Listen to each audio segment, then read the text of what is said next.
Tu veux méditer, mais tu as aucune motivation pour méditer. Ou tu te demandes, mais pourquoi je devrais méditer, m'imposer 20 minutes de silence, 20 minutes à essayer de ne pas réfléchir? Pourquoi je devrais faire une chose pareille sérieusement?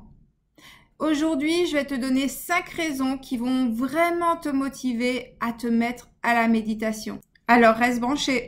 Salut, aujourd'hui je voulais te parler de 5 raisons pour lesquelles tu devrais implanter la méditation dans ton quotidien. Oui, la méditation est quelque chose de magique et qui transforme ta vie relativement très rapidement.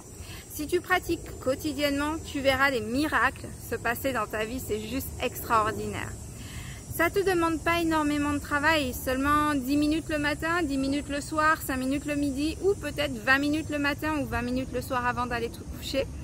C'est tout ce que ça te demande. Et je vais te donner maintenant 5 raisons pour lesquelles tu devrais le faire pour ton bien-être et pour améliorer ton quotidien et être la meilleure version de toi-même. La première raison, c'est que tu vas devenir un observateur aguerri. Et si tu n'es pas un observateur, tu ne peux pas développer tes sens extrasensoriels. Tu ne peux pas t'améliorer et tu ne peux pas améliorer ta vie. Quand tu t'observes, tu deviens vraiment capable de comprendre tes pensées, tes émotions, ça te permet de changer tes scénarios répétitifs, ça te permet aussi de comprendre l'extérieur, comprendre ton entourage, ça te permet de comprendre les situations et les circonstances qui t'entourent. Donc être un observateur, c'est essentiel. Et en plus de ça, tu développes tes sens extrasensoriels, donc c'est tout bonus. Bien sûr, pour être un observateur aguerri, tu dois en tout premier lieu être dans l'instant présent. Et la méditation t'aide à être dans l'instant présent.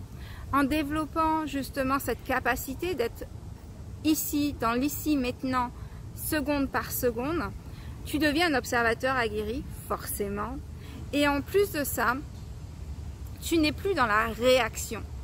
Tu agis. C'est-à-dire que tu seras capable de te sonder à l'intérieur, de savoir ce qui est juste et ce qui n'est pas juste. Ça te permettra de ne plus te projeter dans la tête des gens, mais de savoir ce que toi tu ressens et comment tu vis les choses. Et donc du coup de t'ajuster par rapport à ça plutôt que de projeter tes peurs, tes doutes vers l'extérieur. Donc tu vois, c'est vraiment essentiel de développer cette partie-là. Ensuite, autre chose que ça t'aide à développer, c'est que ça t'aide à te centrer.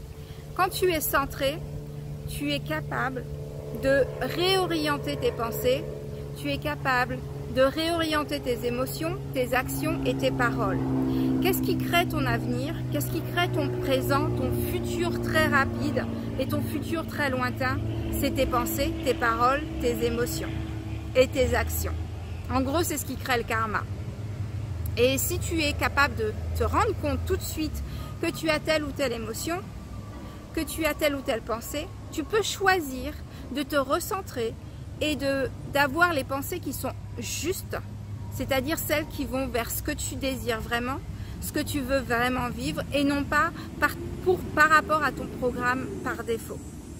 Le quatrième point, c'est que ça t'aide à être en communication avec tes guides spirituels, avec ton âme, et avec tout le monde invisible. C'est-à-dire que c'est un bon moyen, comme tu es dans le lâcher-prise, il n'y a plus le mental qui contrôle, mais tu vas complètement dans ton inconscient. Donc il est plus facile pour tes guides spirituels, pour ton ange gardien, pour ton âme de communiquer avec toi de la sorte. Et dernier point, mais loin d'être le moins important, c'est que ça t'aide à changer ton énergie.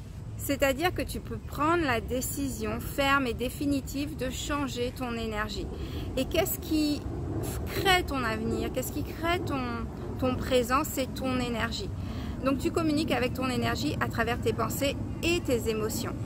Et si tu changes tes émotions et si tu changes tes pensées, tu changes ton énergie. Tu peux choisir volontairement les émotions qui vont te servir, même si tu ne les connais pas encore, même si tu ne les vis pas encore dans le présent.